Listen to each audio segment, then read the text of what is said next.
Hey there, this is Christine. Thanks so much for tuning into my Mostly Keto Kitchen today. So today I'm going to take on saturated fat, and this is a biggie because people have very strong opinions about saturated fat, and I think for the most part they're wrong. So I'm going to try and talk about the science behind saturated fat today, and so I've got 4 main points that I want to make up here. And the first one is going to be that no food is just saturated fat. So if you see steak or you see a burger and you're like, well, I don't have that, I don't eat red meat because I don't eat saturated fat, it's bad for me. Think again, okay? So let me show you this picture. This is from Zoe Harcombe, who is truly an expert when it comes to the science around saturated fat. And so I'll leave a reference of some of her work in our notes. But let's look at the sirloin here. And actually, let's look at the top of it to begin with. So what you see here is you've got total fat is the first number, and then saturated fat is the second number, and then those are per 100 grams of food. So let's look at the sirloin. 7 grams of total fat, 2.1 grams of saturated fat. So let's think about that. That difference then is 4.9 grams of other kinds of fats. So what kinds of fats are those? Those are going to be things like polyunsaturated fats and monounsaturated fats. So you can't look at a steak and say, oh, it's saturated fat. That's just not true. A small portion of it, and not even, it's reasonable, but a portion of it is saturated fat, but the other is the other types of fats. So here's the thing. Take-home message is that they're out of foods that have fats in them, they all have all 3 types of fat. They have saturated, monounsaturated, and polyunsaturated. So there is no food that is just saturated fat. Okay, so that's one thing. And that should sort of bring up some well, so then I wonder why we think that saturated's so bad. Well, so let's go on a little further.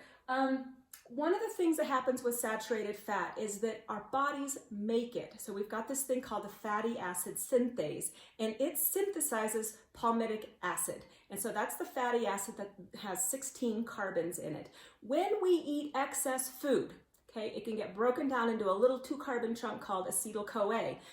8 of those get linked together to make the 16 carbons of the palmitic acid.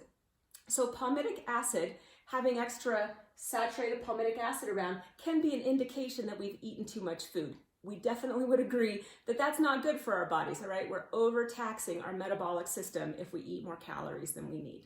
All right, another reason why people might think saturated fat is bad is that it has been conflated, right? It has been combined with the word trans fat so many times, and unfairly so. But you'll see it all the time. Look for it. Saturated and trans, saturated and trans. It's all over the place. And that's not true. Trans is absolutely bad for you, okay? It's a man-made fat. It's made from plant oils that were cheap to get. They did hydrogenation, they put it in processed foods, and that was giving people heart attacks for decades, right? But it's not fair to put saturated in the same category as trans, okay? And even chemically, trans has a double bond in it. Saturated does not. So it's just totally ridiculous to have those two together. Drives me bananas. Okay, and so that's 3 points. Here's number 4. This is really the kicker. If we start looking at the scientific evidence that would be against saturated fat, the vast majority of it is observational studies. And as I mentioned, I did an LDL video last week. In that one, I talked about how observational studies are just that, observation. And if you look at the scientific method, observation is your first step. Okay, so good. You go out, you observe, you see that there might be a trend. Okay, then you develop a hypothesis, then you go and test it. No randomized control trial that I know of has shown that saturated fat is either going to increase your risk of heart disease or increase your risk of death. There are no studies that show that. Okay, now what a lot of studies do show is that LDL-C, your LDL cholesterol, goes up with higher amounts of saturated fat. Okay. Now that is true. But if you watch my LDL video and you get out there and you do some research, you're going to find that the LDL-C doesn't matter that much, okay? There isn't an increased risk of death or heart attack with high LDL-C. That's why increased saturated fat doesn't show that in any trial. So here's the kicker to the whole thing. What's super important about this is that we stop telling people that saturated fat is bad. The reason why we need to do that is because people are dying from eating too much glucose, okay? It's causing metabolic syndrome. People are getting too full of glucose. It increases their insulin. They've got too much glucose in their blood, and that's causing a lot of damage. I mean, terrible damage.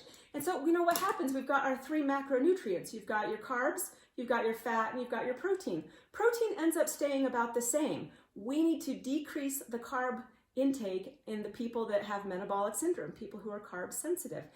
But you still need to eat. So what you want to do is to put your fats higher. So the fat needs to go up while the carbs need to go down.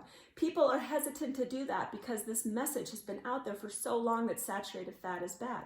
Now, there may be a small portion of the population that when they increase their saturated fat intake, they end up with more LDLP, so meaning they have more particles, and these are these little small dense particles that can get into the cell wall of your blood vessels. That's not good. So that's why I would highly recommend get a lipid panel before you start eating more fat, but don't worry if your LDLC goes high. That does not seem to be as much, it does not seem to be an issue, okay? So really important information here because we do need to help people eat healthy, and saturated fat and eating whole foods that have some saturated fat in them, that's healthy. So, all right, thanks so much for tuning in.